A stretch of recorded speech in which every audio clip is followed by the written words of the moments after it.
नमस्कार। स्वागत है आपका आपके अपने YouTube चैनल पर। आज मैं जो संस्कृत का टॉपिक आपके सामने लेकर आई हूँ उसका नाम है नल चंपू।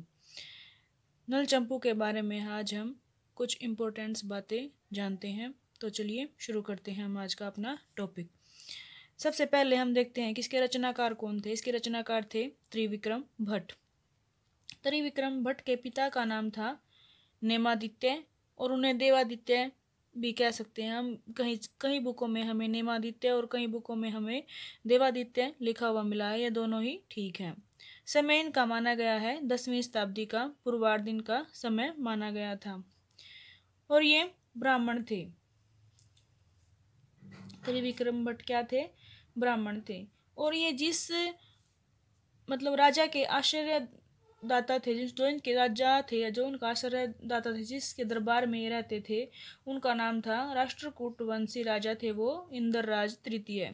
इंद्रराज तृतीय के दरबार में ये कवि थे।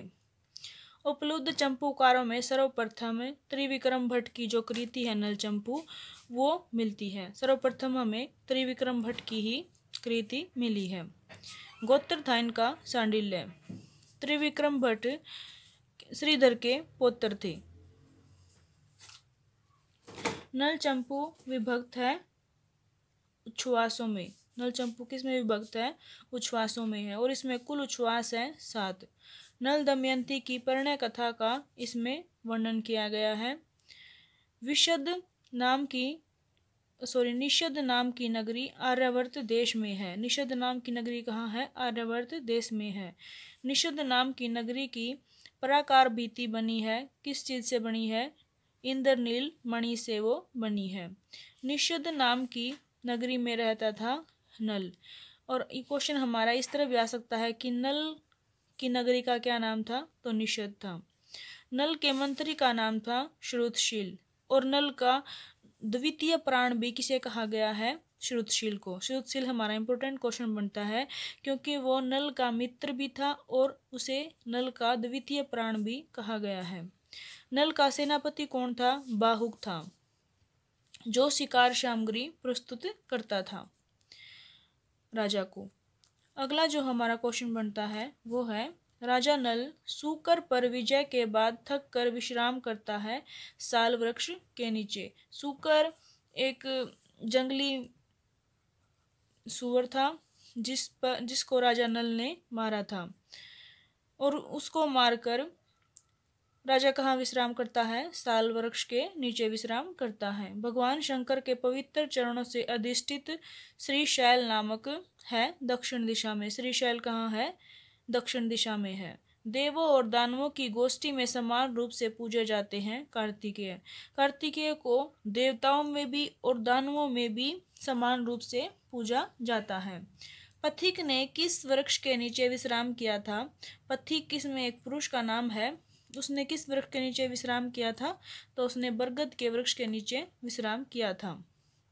अगला जो हमारा क्वेश्चन बनता है वो है चंद्रवंशियों में श्रेष्ठ है नल। चंद्रवंशियों में किसे श्रेष्ठ माना गया है? नल को श्रेष्ठ माना गया है। मंगलाचरण में नमस्कार किसको किया गया है? शिव जी को मंगलाचरण में नमस्कार किया गया है। और मैंने एक छोटी सी पंक्ति यहाँ पर मंगलाचरण की भी लिखी है कि जयति गिरि सुतया काम संताप वाहिन्यूरसी।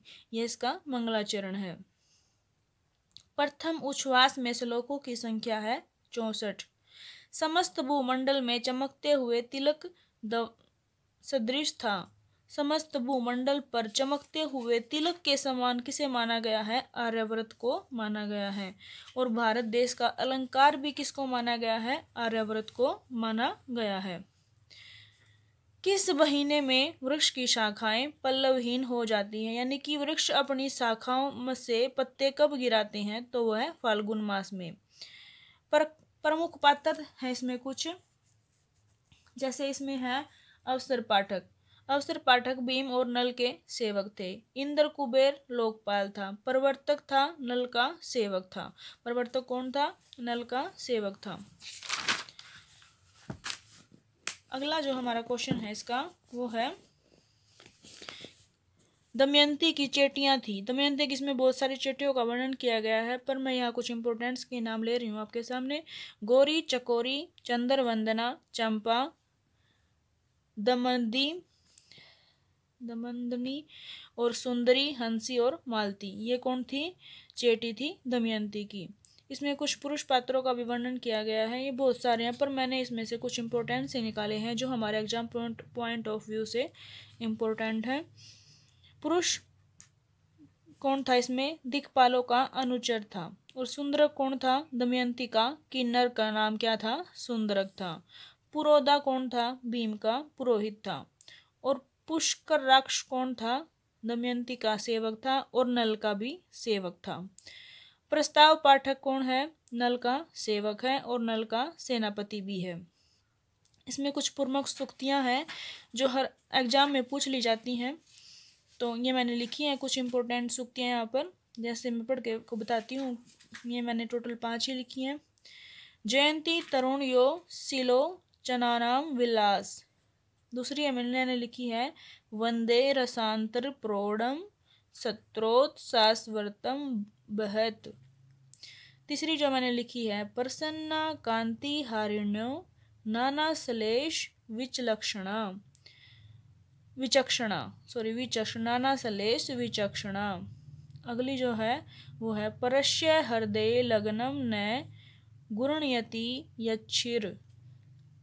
अगली है अक्षमाला पर्वतिज्ञा कुशासन परिगृहा। आज मैंने आपके सामने नल चंपू के इम्पोर्टेंट क्वेश्चन का जिक्र किया जो हमारे एग्जाम पॉइंट ऑफ व्यू से बहुत ज़्यादा इम्पोर्टेंट टॉपिक है।